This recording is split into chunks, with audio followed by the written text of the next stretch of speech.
When you care about current affairs, it's on the OShow.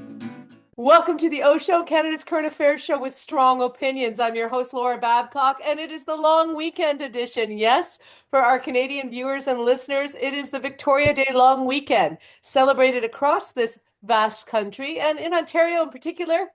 We call it May 2-4 for no good reason. It's usually on the 20th, but I think it's because it usually involves a 2-4 of beer that we bring Yeah, up to the cottage. totally. I wasn't familiar with the May 2-4 thing until I moved back to Ontario in my 20s.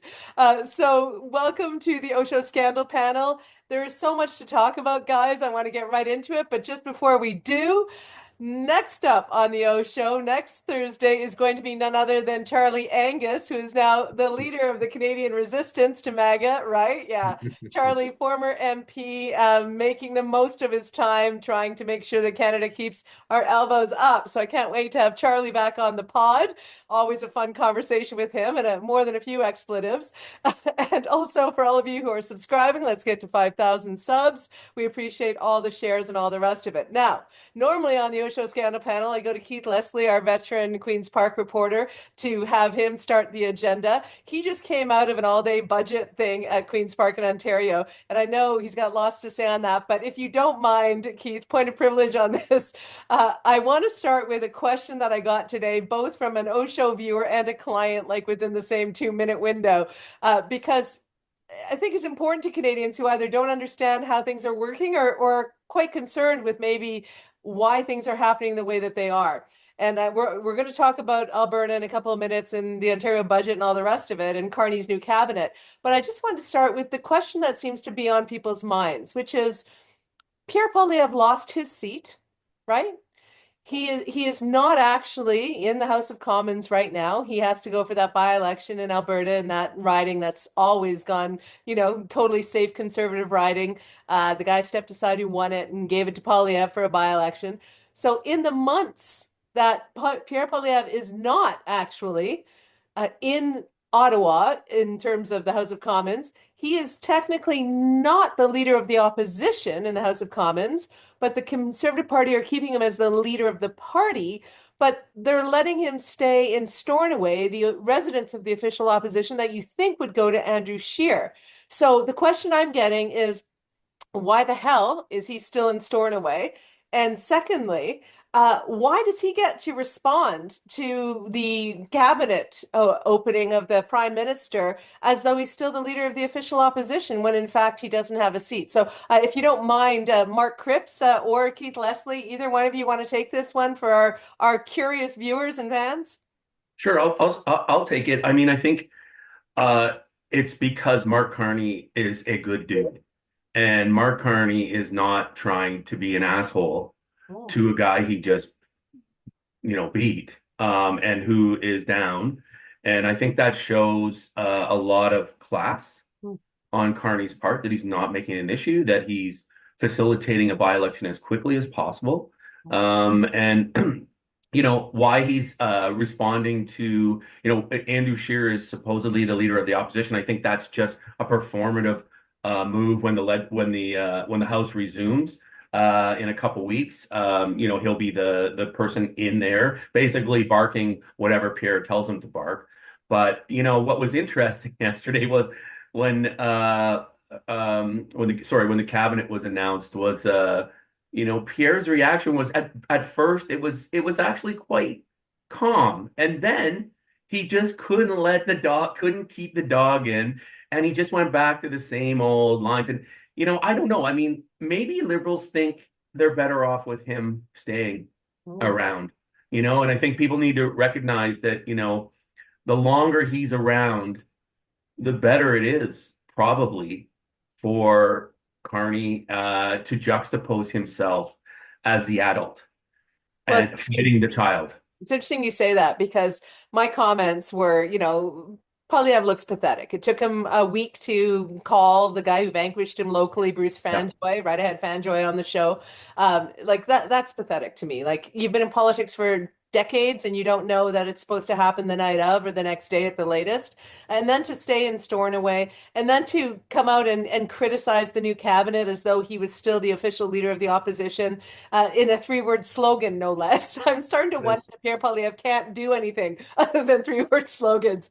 But to me, it's pathetic. It looks like it was pathetic. Keith, go ahead. If the Conservative Party want to give their leader a housing allowance, have at it. Yeah. But the taxpayers don't. Right. He doesn't deserve to stay in Stornoway. And I believe I've heard his excuse is, well, it's going to cost too much, like to move out and move back in. Well, it's going to cost too much to have a general election and have a guy quit the next day and hold a by-election so you can get a seat.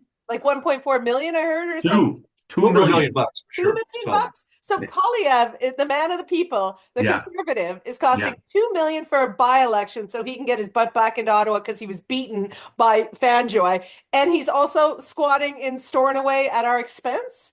Yep. Why do the Conservatives want him to come back as leader when it's clearly him and not their policies that lost them the election?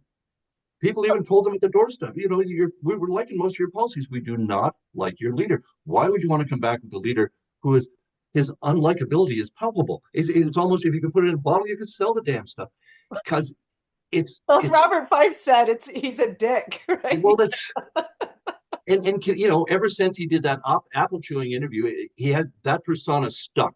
I think that just showed that condescending arrogance. We know better. Just what. That I think really it's really hurt them. It's a very cover your drink kind of vibe when women see that. Exactly. So I'm not sure why the Conservatives think he's the guy that they want to come back and he's just going to. It looks like he's just waiting to get back in the House to start up the Canada is broken. We need an election. We need a election. It's already started. So here's my question then. I have two thoughts on this. One is they are oblivious to the fact that, women in large margin stopped Poilievre from getting into government for all the reasons we just cited. Like the ick factor is real, folks, and it doesn't go away. Then they started to do this kind of softer rebrand, and then immediately he fell off because you can't teach an old politician new tricks. I mean, he's been doing this for too long. He's the attack dog. He's not suddenly going to become a lap dog, right? It's not his style. So he's going to be him. And so the only thing I can think of is either they're delusional, and just because he won more votes than they'd had in the past, they think he is like, the guy, and that everything that they heard from voters doesn't equate or doesn't matter. Or, kind of worse, and I'd love you both to weigh in on this one, they're playing the MAGA playbook of creating this kind of cult of personality. Our leader is going to come back from his years in the wilderness, his months in the wilderness, right? His 30 days, and he's going to come back and he's going to be the guy. I know it's 6 months. I'm just making another reference, but he's going to be the guy who's going to come back and save us from Carney. I mean, I personally think Carney's going to lap him with confidence while he's on his wilderness tour. But I think, to me, it's either that they just don't understand how unlikable he is, or they're kind of building a Trump-like wannabe MAGA cult of personality around Poilievre, like he'll be the returning savior for the country. I'm a little concerned. What are your thoughts on it, Mark?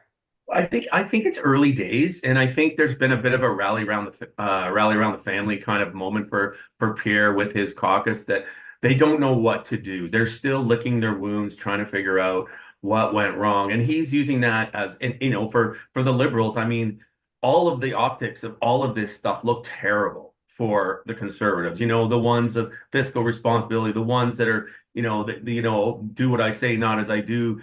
Conservatives, you've got it's pathetic that Pierre is trying to stay at Stornoway. Pathetic. Yes. It's pathetic that he's, a guy, he's running in a riding that, like you said, has voted Conservative since the beginning of time. There's no risk of him losing whatsoever. He's not even up for a challenge right now. It's like, so when he comes into the House, it's like, okay, so you couldn't win in a riding that is pluralistic and represents all walks of life. So you went to, like a really, really heart of redneck country kind of riding and that's going to be how you're going to represent Canada, in a province that's, if that part of the world is calling on for separation and all of this stuff. I mean, it really, so for the Liberals, they must be loving it. It just seems so pathetic. And the media, if you watch the media reaction to him, they are fucking done with him, man. They are so done with him. Here's And that. I don't, I think he maybe has a year left before there's some kind of movement. There's probably all kinds of machinations going on right now with the East versus the West kind of conservative camps, trying to figure out who they can bring forward to be the new leader. But I do not think we'll see Pierre running as the leader of the Conservative Party in the next federal election. But, you know, in the meantime, the Liberals are just happy to watch him blow up in front of everybody like pathetic. It's really, really pathetic. It's pathetic. I said I kind of teased that I might call him pathetic, Pierre Poilievre, more than once on this program. And Mark, you're picking up some of the slack on that. Listen, Keith, let me go to you because Mark said like the media's reaction to him has been like, oh, dude. I mean, correct me if I'm wrong, but there's that old expression that don't step on people on your way up the ladder, right? Because you can face them on the way down and they may not like you too much. Is that some of what's going on here? He was such a, to use the Robert Fife description, he was such a dick to the media as well as, everybody else, but to the media allegedly, that they just have no patience for this? Or is it the fact that it's not conventional to have a guy who lost act like he didn't? Well, I don't think it's unfair to say that the media would like to, hold the guy to account after what he, forcing them to chase him around the country for a while, and that they might indeed be a little pissed off and be willing to point out things like, what are you doing in Stornoway? Why are you here reacting to the cabinet change when you don't even have a seat in Parliament? You're not the leader of the official opposition. You're the CPC party leader. Well, good for you. And that's going to get pointed out more than if you'd been a little more humane in your treatment, or just a little bit more open and welcoming to the media, as opposed to just constantly being at war with them throughout the election. And physically, and there are physical altercations between his team and the media on the campaign trail, and he wouldn't let them on the plane. I mean, he's acting like, again, to use Robert Fife's reporting, a dick. And now he's expecting people to take him seriously. So let me ask you this: why are some of the media even covering his pressers? Why aren't they saying Scheer's the leader of the official opposition? He gets the official response. Well, this was his first bad decision. Sorry, Mark, I think already come. But this was the first thing that he did. And what's he do? He points Scheer. Why not Melissa Lantsman? Why not someone that's at least looking forward in the party, not to the leader that we undermined not too long ago? Yeah. It's talk about going backwards. This is not the look you want. It's like, don't be so Trump-like. Okay, I'll go backwards. How about Andrew Scheer's the House Leader? Well, I called that sheer stupidity on the last podcast with perfect. The alliteration works, right? I mean, Scheer's no threat to his leadership, though, right? Exactly. That's the thing. No, I know that. And that's my MAGA theory. That Mark, that's why I'm saying they are like putting in a placeholder who's feckless, and also giving him the prime spotlight, which is I can't recall, and correct me if I'm wrong, guys, can't recall another time in Canadian politics where the leader has lost and then plays leader until he gets somebody else to give him a seat for an expensive by-election. But in that interim time, literally does the press, the response to cabinet, does the opposition response. Have you ever seen this before? No, and Bonnie Crombie's doing it. Yes. What's that? Bonnie Crombie's doing it. Yeah, she lost her seat. She's out being the critic on the budget day, on the cabinet shuffle day. It's parties are allowed, I think, to call their own shots in these things. It's the rest of us outside there scratching our head, wondering why you would do this. It's your choice, but your choices are what's being questioned here, and that seems a strange one. Is it the threat to the leadership? I mean, perhaps. Is it that some conservatives are saying to you, you know why the Liberals are saying no problem, you can come right back, no games? Because they want to run against you again. You're just great for Liberal numbers. And I think that's one thing the Conservatives are going to have to realize for themselves. Their leader is helping the Liberal numbers, even after, Prime Minister Carney is now, he's just trying to start taking some shots and not introducing a budget. That opens you up to some criticism when you're supposed to be the man with the plan. Yeah. And yet, what are we talking about? I think you'll see, though, Keith and Laura, I think what you're going to see, though, is over the next while, you're going to see Pierre's personal popularity drop like a stone, because he's not going to have the kind of profile that he had over the last few months and when he was in the House.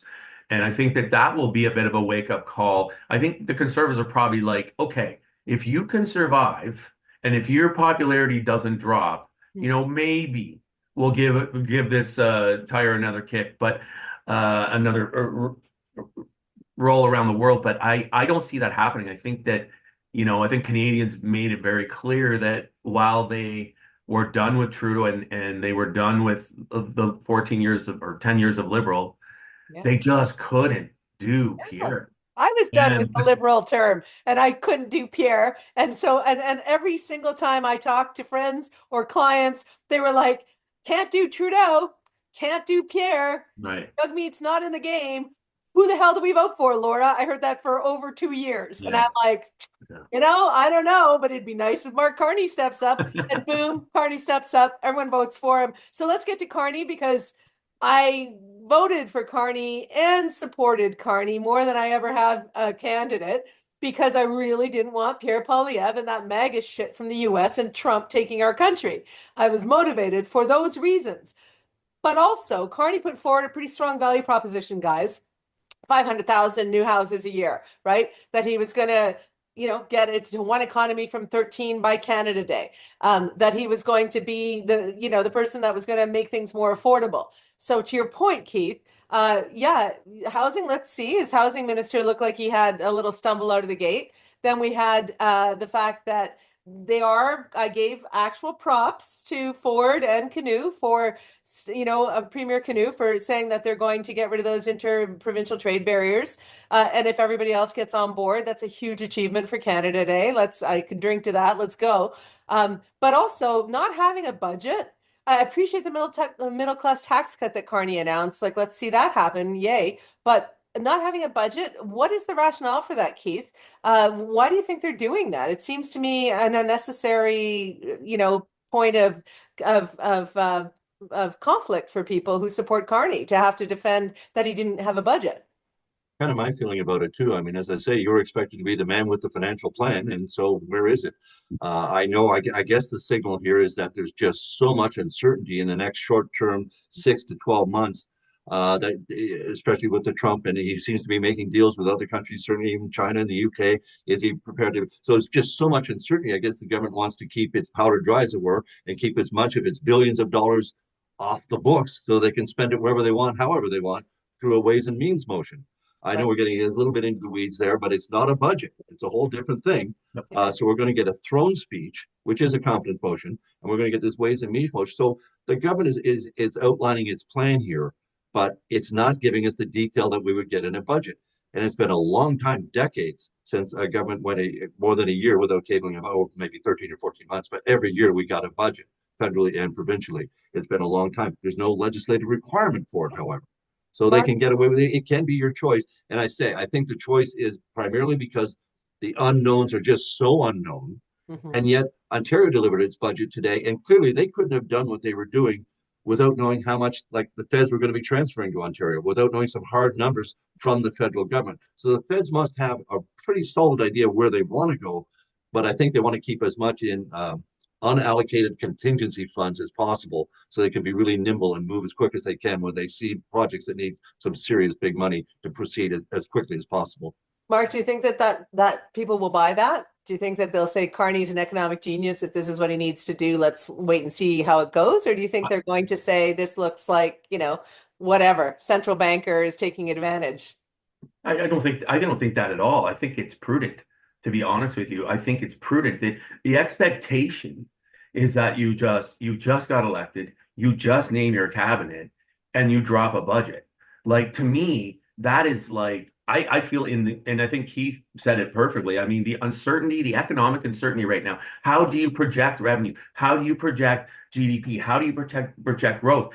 Like, the Ontario government dropped their budget today, and I mean, with all due respect, there's a whole lot of spending in there. But there's not a lot of projection. It's like they're just kind of like rolling the dice that, we're going to have to spend a lot of money. And hopefully, maybe at the end of the cycle, they'll be, well, we didn't spend everything. We actually blah, blah, blah. So I kind of like the idea of and I think this is typical of Carney. Like, he's not a politician in the sense of somebody who spent his life in politics and everything is like a process, right? Well, it's budget time. It's fest time.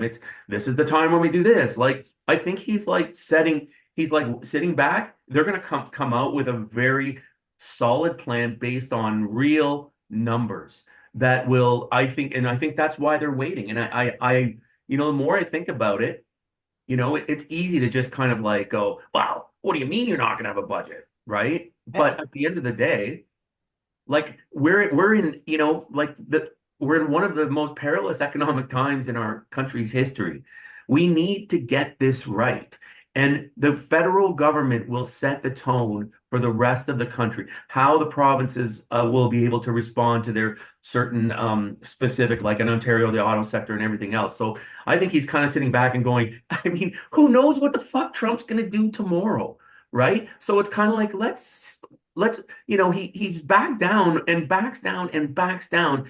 And you could set a budget saying you're going to spend, you're going to allocate billions of dollars towards supporting sectors that are going to be hit by tariffs, and the tariffs could be dropped in a month, and we could be back to normal. So this is why I think they're just Trump has created this condition now where we have to kind of do things a little bit differently.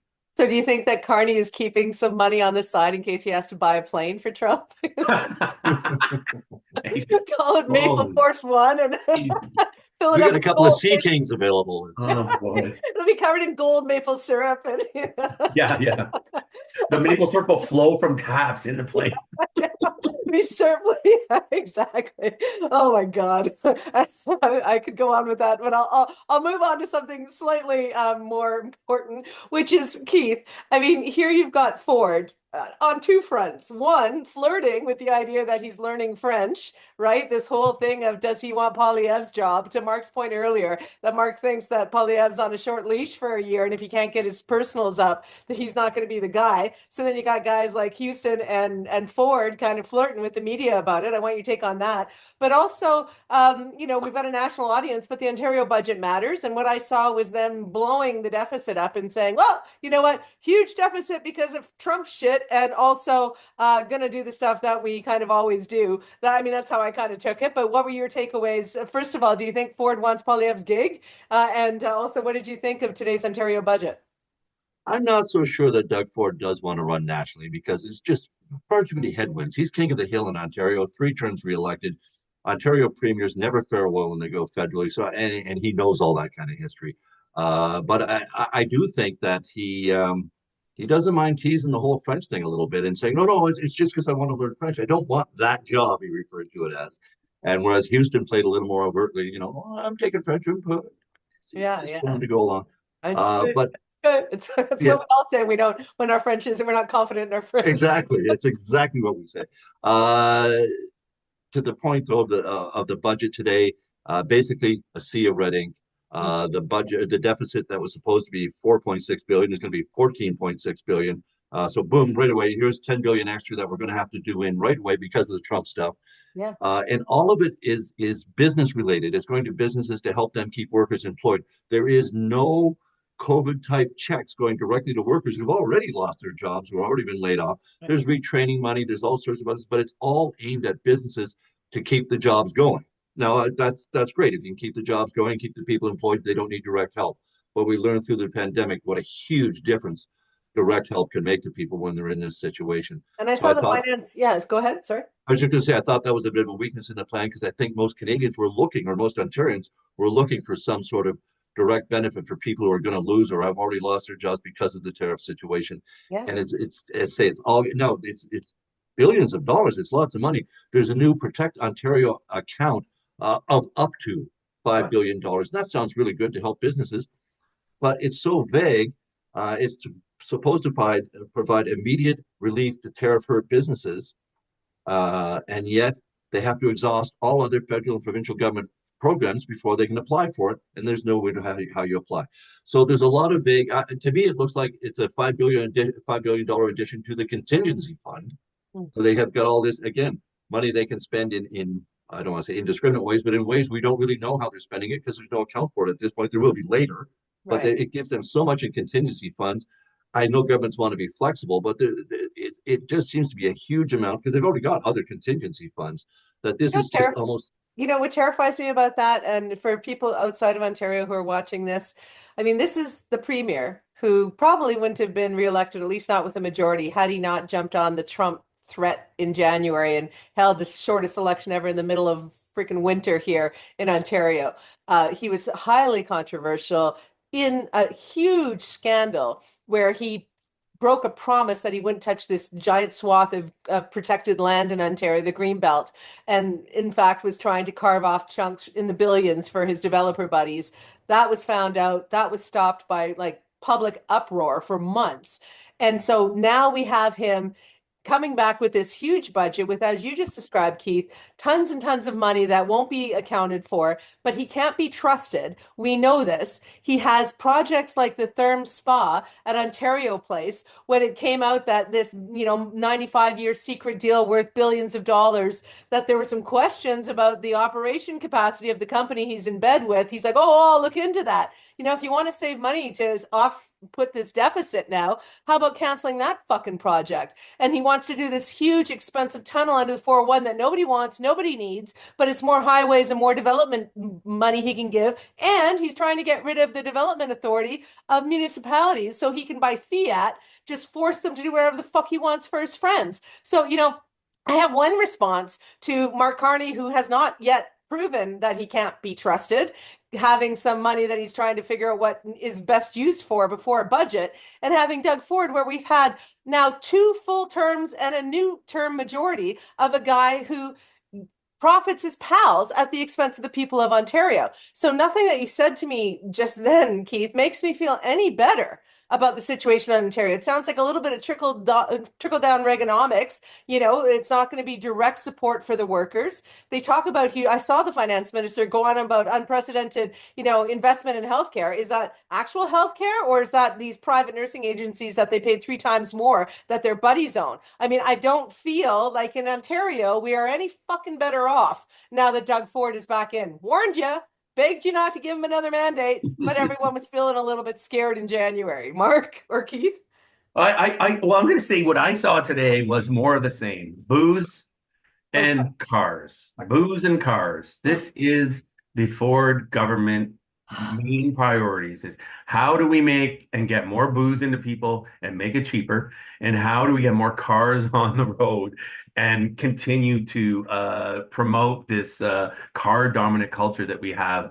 The other thing I didn't see was, I guess I was looking for a little more leadership in terms of like, okay, so what's the plan? Like, it seems to me this budget is about how do we maintain our connections to the integrated American economy? And how do we like kind of wait this out so that we get back? And what I didn't see was anything like kind of like, how do we kind of separate ourselves? Like, what Carney would talk about is that relationship with the United States is over. I don't think Ford is singing that same song sheet. I He's think telling them how much he loves them. I know. And so that's why I was kind of like looking like if we're going to spend, blow the, like, God, I can't remember how many times I went to doors when I was member of the Liberal Party, knocking on doors, and people say, you got to get your fucking deficit and debt under control. You're spending too much money. I can't vote for you guys. You spend too much money. And then it's like, oh, it's just okay now. It's fine because when the Conservatives do it, it's okay. Whatever. I get he's trying to respond to the crisis. He's trying to do what he can. He's trying to allocate funds to be able to offset this. But really what I thought was missing was like, I wanted to see more of like, here's how Ontario is going to separate itself and build an economy here and build strength here. And our relationship with the United States will never be the same. Maybe it'll go back to some kind of integration, but we need to never trust these guys again. Right. And that's what I think was missing from this budget. I can't say that because he loves Trump. I know that. Ford is MAGA. Ford loves Trump. Ford took a brief pause as Captain Canada when he felt, as he said, stabbed in the back or whatever by Trump, like they're fucking friends. He is emotionally connected to Trump. It is gross to see. And he was able to do the Captain Canada thing. And that's why, Keith, I do, or whoever said you don't think he wants to become the prime minister, I don't agree. When he was Captain Canada for a minute and he had like 75 mics in front of him, he looked like he was the happiest he's ever been. I think that guy's got a huge ego, and I think he wants all the power, and I think he hates Poilievre. So I do expect that he's going to try to run for that gig. But while we're stuck with him in Ontario, he's not looking at innovative solutions. He's not looking at actually separating from the easy ties that he had when he had his daddy's company down in the US. Yeah. He's looking at sucking up to Trump. Yeah. He's looking at giving his buddies in Ontario who didn't get the Greenbelt deal some other kind of fucking deal.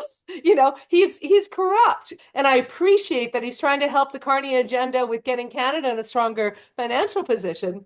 But I'm not going to sit here and pretend that, you know, all slate is washed clean with Doug Ford. He even wants to make the judges elected like in the US. Like that's fucking working out down there. I mean, come on. Sorry, Keith. Go ahead. Well, to cut him some slack here, I think that I don't think he's still cozying up to Trump at all. I mean, he said the other day, he mentioned Trump's name. He said, you know, wait till the midterms will fix his little red wagon. He's still in a pissed off mode about Trump.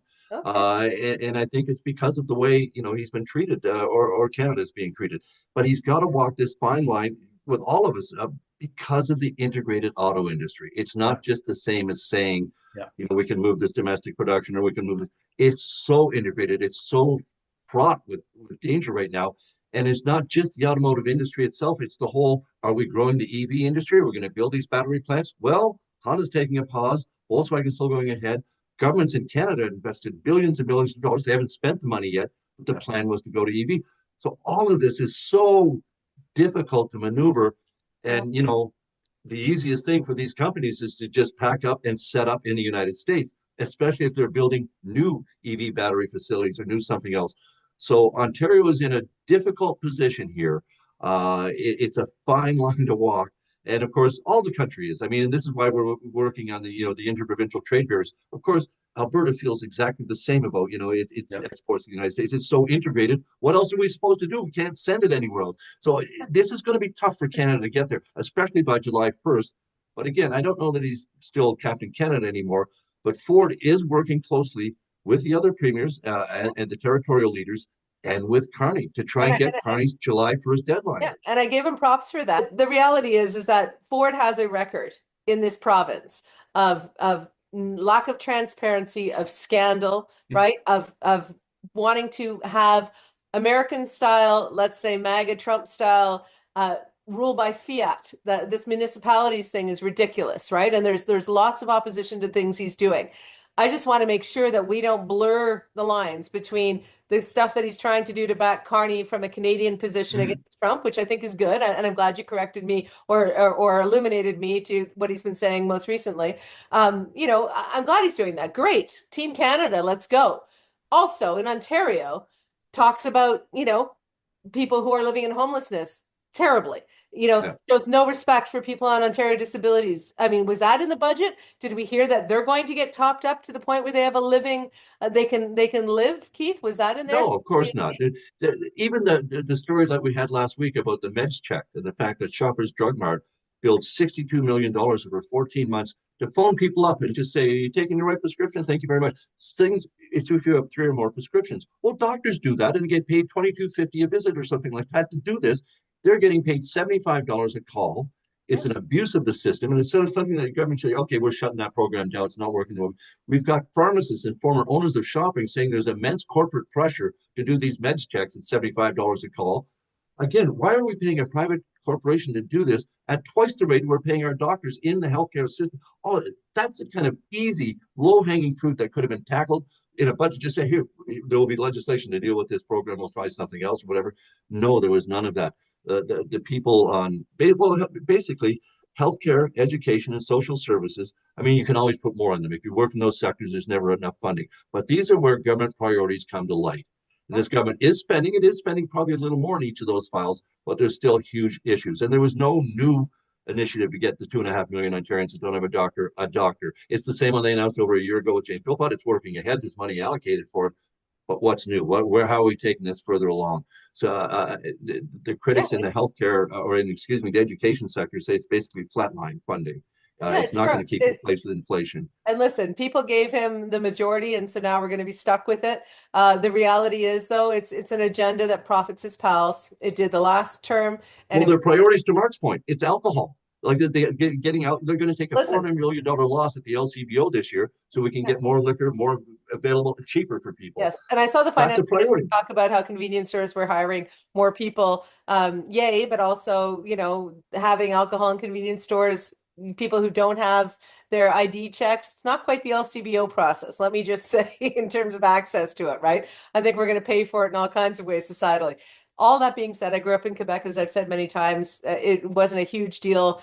It was more about the way that he was spending $1 billion of our dollars, wasn't it, to break the beer contract just for the election. So I mean, this is a premier when corruption also means lying, right? He has lied to our face, and we know that as a province. Now, on the alcohol front, I just want to give a prop for alcohol. It is my wedding anniversary tonight, and my husband Rob helped me create the OShow back when we were on cable many years ago. I don't want to say how many years ago, but cheers, honey, to you. Cheers. All To the the best. OShow. Oh, shit, I Congratulations. knew you guys had drinks. Come on.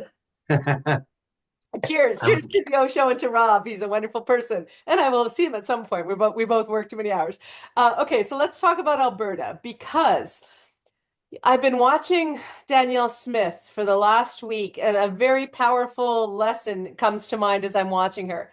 When you are a leader, when you're a communicator, it's super important that you understand each audience that you speak to and that you encode in a way that they're going to understand your message. But there has to be integrity of the actual message. There has to be a continuity of what you're saying to retain your respect as a leader. And correct me if I'm wrong, guys, but with Danielle Smith, it seems as though she's saying different things to different audiences on a like content level. Like how can you say that you don't want separation and then in the same breath facilitate a process for separation? How can you be putting out these kind of ultimatums to Canada, which is very much a separatist kind of rupture of the fabric of our country at a time when we're under siege from a foreign nation, and still act as though you're pro Canada? Like I'm finding a disconnect, almost cognitive dissonance with her messaging. Mark, I see you nodding.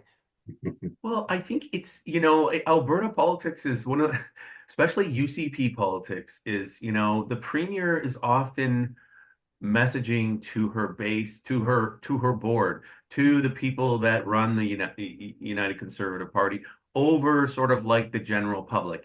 And the reality is because as Kenny found out, they will toss you in a flash. They will get rid of you and you will one day be out. So I think, she has, there were prominent people in her board who are, they were anti-vaxxers, anti-COVID people, and also are, leaning towards the separatist cause, and they're demanding that the government put in place at least some measure that allows them to get their frustrations out, I guess. I don't know. 30% of Albertans 70% of Albertans do not want to separate. If you watch the Edmonton Oilers games the last few days, the people are singing "Oh Canada" like better than the people in Toronto, with more vigor and more passion.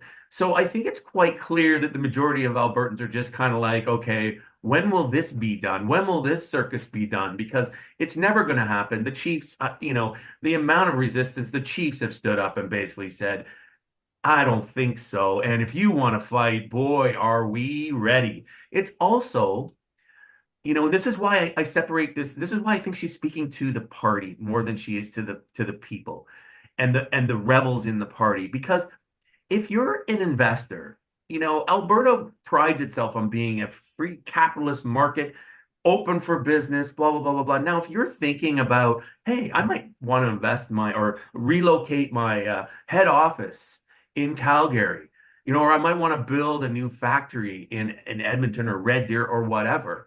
Whoa, wait a minute, separatist? No, like what does that mean? It's creating a lot of uncertainty, and I'm not sure what the end game is here for in terms of that agenda of building the economy. I mean, I think Alberta is booming. Alberta is growing. Lots of people are moving to Alberta. It's on the right track, and I don't understand like why fuel this fire. And I think that's why I can only go back and think to myself that it's, you know, she's got to give the red meat to the people in the party who are demanding it, or she's going to be gone.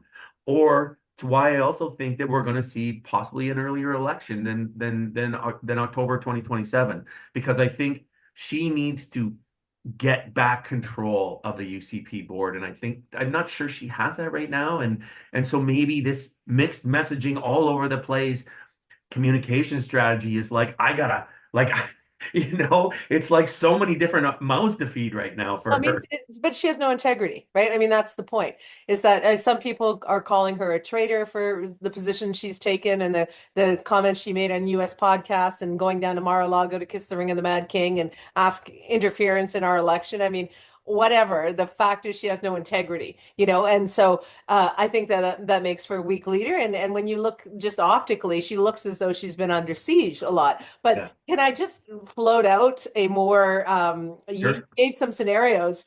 What if her master, in fact, is more Mar-a-Lago than the UCP board? I mean, what if there were some promises made, some deals made, some suggestions made, some, you know what? Well, no, don't worry. If you can't get the 51st state, you can have Alberta because we love you. I mean, is that floating anywhere in any of your minds? I'm not God, a I hope not. person. So push Uh, back if you don't think so. Clearly, she's speaking out of both sides of her mouth when she talks about, I wouldn't lead a referendum movement on separation, Right. but I will make it much easier and facilitate the ability of others who need that outlet, but they need that outlet. Uh, what did she say down in Mar-a-Lago? I mean, we may never know. Were there deals made? I hadn't actually thought to that level of this, that she would have already been, making deals to guarantee you, no matter what Canada says, the oil will flow to the United States. Don't worry, wink, wink. I hope that didn't happen. I mean, it's the kind of thing that Donald Trump would, I'm sure, even Ford ran into this when he was in Washington. Are you the one with the oil? So I'm sure when Donald Trump found out she is the one with the oil and she's at Mar-a-Lago, I'm sure he would have said, well, let's make, so it's not at all beyond the realm of possibility. I just think that, to Mark's point, she's playing to the hardcore base, trying to hang on to her job while trying to assure the rest of Canada and even say, hey, Doug and I get along. We're okay, even though they're criticizing each other for this at this point, because I think she doesn't want to isolate herself in that group of 13, the first ministers. I really don't think she wants to be the only one out on this one, because Yeah. that'll be a really tough, awkward position to hold, especially if there's suspicions you've been making deals with Mar-a-Lago. Why are you holding out? Why are you willing? Ontario's willing to make, Quebec's willing to make, there's movement on provinces right now.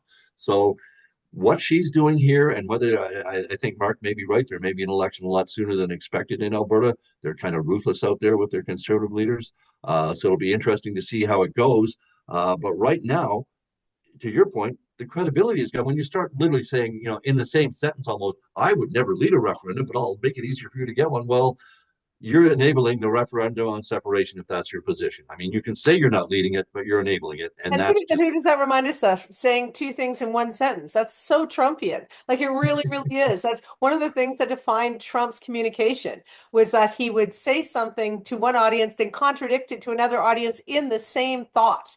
And yes. it took 10 years for people to figure out that that's what he was doing because it's mind blowing to see. So she's not that talented at it, but she is definitely trying to have it both ways But and did, causing confusion. Mark? Well, I think, underlying all that is, like before this sort of rhetoric and fantasy about separation came up, Danielle Smith was facing a lot of scandal. Right. The health Health ministry issue. scandal. There was a lot of scandals going on in her government. She lost two members of her caucus, resigned, Right. or removed and then basically resigned. With a So fiery letter, one of them, right? Like, yeah. To go to your whole analogy about Trump, what does Trump do to hide the shit that's really going on? right. He puts this stupid stuff out in the atmosphere, and then everybody's like, we all go, what the fuck? Sovereignty, fuck you, blah blah blah blah. And meanwhile, we're not paying attention Right. to what's going on, right? And the House rose or the legislature rose today, so they do not come back till October. So they're done. Like today was the last day. Everything's done. They've got 5 or 6 months now to kind of sort stuff out. The UCP usually has their leadership review in the fall, or they always do. There will be a vote. There always is. So I imagine she's going to be spending the next 4, 5, 6 months, trying to wrestle back control of UCP and save her job. Isn't Nenshi really a threat? I don't, I mean, like the polling doesn't suggest he Right. is. So I'm just not seeing, like, from what we've seen, that could always change. Yeah. But No, right nobody now, thought Fanjoy would take it except for, some of us yeah, who met Fanjoy. And then we're you're like, right. "That's You're not." right. I mean, the polling I've seen suggests the UCP would actually gain seats. So No, all of our Alberta watchers are just like, oh, shit. I'm sorry. But but what Bruce Fanjoy said on the show when he was on last week, he said, every election starts at zero. Like Yeah. really, there's the polls, Yeah. but there's zero. So if you look at the Liberals with Carney, Trump is taking credit for it and thinking it was a good thing what he did to our Canadian election. But the point of it is that it might be one of the biggest comebacks for a party ever in politics, right? Yeah. So who knows what Nenshi and the NDP might be able to do if Danielle Smith continues to push this non-referendum agenda of hers that, to your point, might be inhibiting investment in Alberta. There's uncertainty. There's a lot of Albertans that I hear from all day long. Thank you for watching the OShow, Alberta, that are pissed off as hell. And they want this nightmare of Danielle Smith and UCP over, right? Like it feels like even more intensely than people felt it with Ford. So, I mean, maybe there's a possibility of some kind of a turnaround. No election every election starts at zero effectively.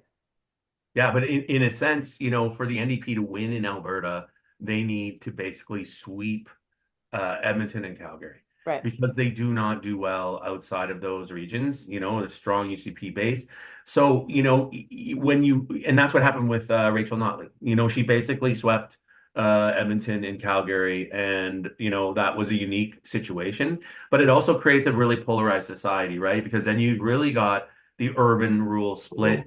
And what it does is it festers that sort of, animosity towards, this fine line between progressive and I don't want to say extreme right, but I mean, it seems like there's a lot of that leaning there. So, I don't know. I think, the NDP were not successful in their 4 years in the early 2000s there. Yeah.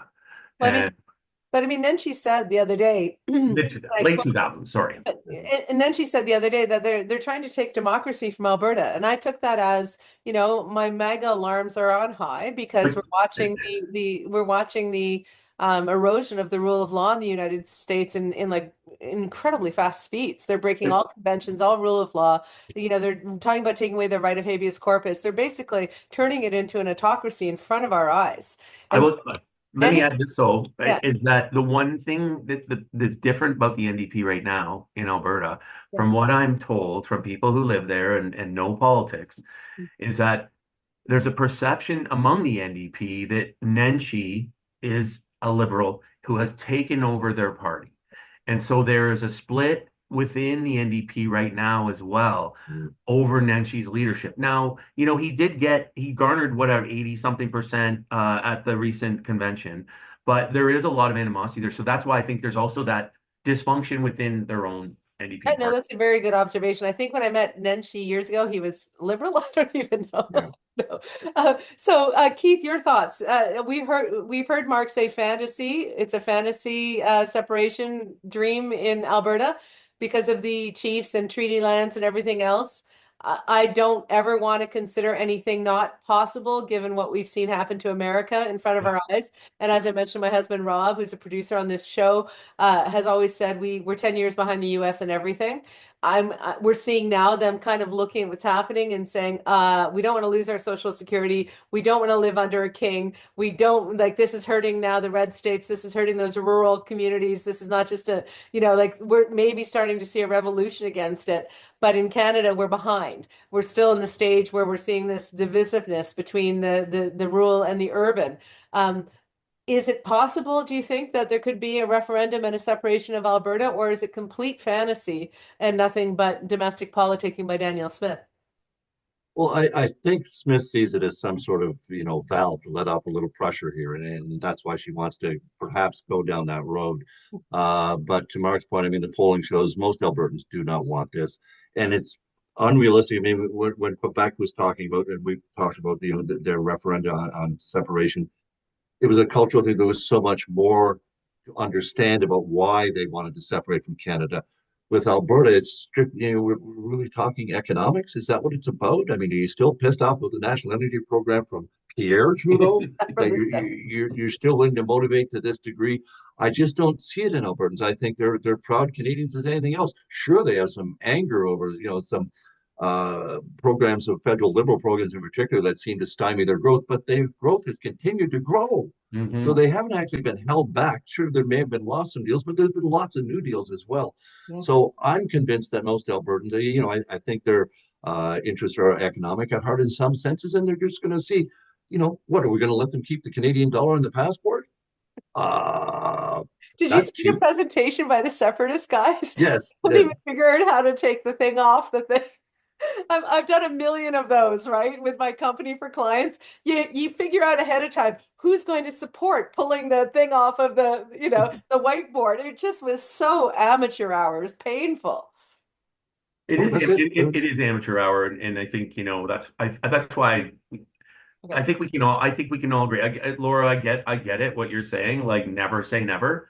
Yeah. But the complicated nature of something like that would Yeah. take decades. Yeah. And this, I think Carney will show Alberta a new relationship. I think he Yeah. will heal some of the wounds that will suppress this fire. This, fucking liberals, that's it, I'm done fire. And, he'll make a lot of people across the country, in all parts of the country. I mean, I'm being idealistic and optimistic, Mhm. right? But I feel It was a like nice change because you spent all of last year ripping your hair out on this program.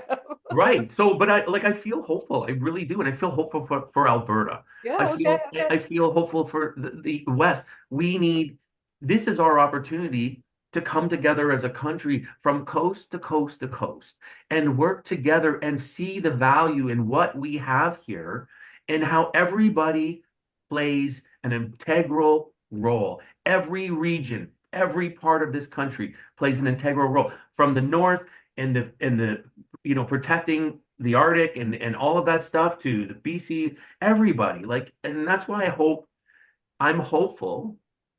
Politics never continues to disappoint me, but I'm hopeful that we will see over the next few years a dumbing down of that. People are going to look at people like that and go, I don't think so.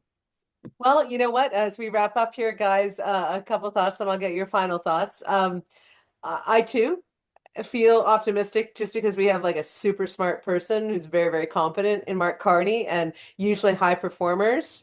They might have a couple stumbles out of the gate, but when they get going, they get going. Yeah. So I'm really hoping that that's what we're going to see from Mark Carney. And I like to see conservative premiers work with NDP premiers like Ford and Canoe and say, we're all on Team Canada. I thought that was an important optic. I also love that Mark Carney said in his pan of the new cabinet, he said they're expected to lead. He's like the boss is saying he expects performance or else. So I'm kind of digging that. And I'm hoping, so like you, Mark, I feel more optimistic now than I did in the last 2 years on a federal perspective. In terms of what's happening with the US, I look forward to having Charlie on the program because he's leading the resistance. So he knows the latest on what MAGA's up to in this country, and that'll be a good conversation. But just as we close up, I'd like your final thoughts as we head into the long weekend and everyone's sort of trying to grapple with this crazy week in politics. And also on the Carney cabinet. Anything that surprised you, blew you away, you feel really good about, or nothing to see here, and just finish off with something else. Keith? I kind of thought there were a few too many Trudeau ministers still in the front benches of the Carney cabinet. I mean, I watched him describe it as change and real change, and no, it kind of falls short of real change in that sense. Yeah. On the other hand, you don't want to be putting nothing but rookie MPs into your cabinet either. Exactly. And especially when you've got some trustworthy ministers that Mr. LeBlanc, for example, he needs to stay in that role. Yeah. Christian, Melanie Jolie should be in cabinet. I mean, yeah. she's great. Yeah. Christian Freeland, though, should she have stayed in that cabinet, or should she have been giving like an ambassador's job somewhere else? Just like nothing against her. She's a very competent and strong minister, but so closely associated with Justin Trudeau. But I don't know in the long run if that helps him or hurts him that much because Trump can't remember her name anyway. He knows he doesn't like that nasty woman, but he can't remember her name. But I did think he could have made a little more effort at Karina Gould didn't get into cabinet. I would have Yeah. thought that would have been a natural for, Yeah. she had a lot of young support in the leadership. She ran against, usually if you run against for the leadership as a credible candidate, you Yeah. do end up getting at least a Secretary of State position. Yeah. Anyway, I thought it was a little large with the 10 secretaries of state taking it up to like 38 members. That's not very cost efficient if you want to put it that way. But again, he had to have some experienced Just a ministers. quick little question, because I'm always happy to show my ignorance. What is the fundamental difference between a Secretary of State portfolio and a cabinet minister? I think Uh, we would have called him a parliamentary assistant in normal terms. They're like a junior minister, as it were, I thought. but they're giving special responsibilities. So I don't think they get the car and driver. That's because I was looking at it going, well, at the end of that forever long thing we were Yeah. watching, they did all these secretaries of state. And I'm like, aren't they like, the parliamentary assistants? Like, so that's what I didn't get. Okay, thank you. Any last words for the country before I go to Mark, Keith? No, I'm good. Okay, he's good. That's good. Everybody Awesome. stay happy. I love it. Okay, Mark, end us off on an unusual scandal panel high note. uh, well, I on the cabinet, I like to me, it's a even center right cabinet, which I think is, I'm just going to say, I think that's what the country needs right now. I think that the choices were deliberate. I think that and I like the messaging that these ministers will be expected to deliver. And I think that that's I'm going to hold Carney to that, because as we all know, that this isn't always the case, and people tend to survive the bullshittery that happens there. And I hope that everyone is held to the highest standard. And you know what? The bench strength is there. There's other people that can. I didn't think Nate Erskine-Smith going off on social media about being a poor sport was helpful to his future cause as being a minister, but. People like Karina Gould, very talented, will find her way in cabinet at some point in time. Yeah. What can I say other than, I can't wait to crack a beer tomorrow as I get ready to celebrate my favorite weekend of the year, because it's also usually my birthday weekend. So happy birthday to Happy me birthday birthday to you. to on Mark. Sunday. He Yes. buried yes. the lead. How can you, as a former comms guy, bury the lead like that? You told me to end with something upbeat, so I'm like, but the sad part, okay, what's not so upbeat is that, I'm going to be 58 years old already. Holy What the crap. hell? You look like you're 53. Oh, You're like me. God. We're doing I well, Mark. wish. Yeah. It's all perspective, buddy. I'd take 58 in a heartbeat. As Dude, as I was joking with my husband's mother, Nona, the other day, if you want to look like you're young, you hang out with people 10 years older than you all the time. yeah, good idea. So, So that's why I'm on this panel. Yeah. Okay, I get it now. Wasn't intentional, but now that you mention it, it is convenient. Well, happy birthday, Mark, and Thank you. I hope. Yeah. Happy anniversary, Laura. Oh, thank you, thank you, thank you. We'll celebrate on Saturday. We're both working long tonight, but Yeah. you know what? 26 years in, we're just happy to see each other. Right? It's all good. Amazing. But I have to say that as this country is kind of still in the aftershocks of the election, right? There's a lot of still people licking their wounds, people frustrated, not trusting Carney because of the past liberal legacy. It's going to take some time to settle out.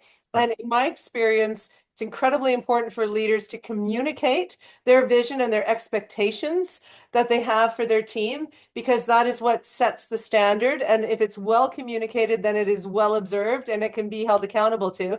And the other thing that they do is they get some wins. Leaders need to get wins on the board early, and they need to communicate those wins. It's incredibly important for momentum and for buy-in. So when I see Mark Carney both saying, here we are, you can expect a lot from us, and we're here for all of you, whether you voted for us or not. That's all great. Like, kudos so far. Now let's get some wins on the board. And I'm expecting on Canada Day to be, raising a couple of beers to the fact that we have this united super economy. And as he said, we can be the strongest in the G7. That is some optimistic, motivational, visionary stuff that we have not had in this country in a very long time. So I'm going to hold him to account for that and for the housing. But I too am feeling optimistic. So everybody, cheers to Victoria Day, long weekend. Right. Long Mark's weekend, birthday. Fanjoy. And everybody, we'll see you next week with Charlie Angus, and we'll talk about the resistance because, you know, we're going to have fun this weekend, but we can't let our guard all the way down and just let Mark Carney handle it. Because as Mark said earlier, all of us are going to have to be a part of getting this country out of this situation and into a better place. Like, subscribe, and have a fabulous weekend. Cheers, guys. When you care about current affairs, it's on the OShow. And when you want to get clear what's going on here, it's on the OShow. If you like to stay in the know, tune yourself into the OShow. It's the OShow. Lord Babcock's the OShow. And with a lot of great gas, she puts them to the test on the OShow. Yeah, there's no doubt they'll be calling them out on the OShow. You gotta stand for something or fall for it all. Canada, you hear the call of the OShow.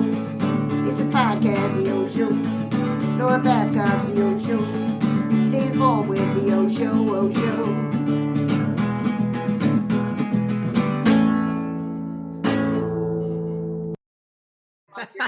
Your merch bin.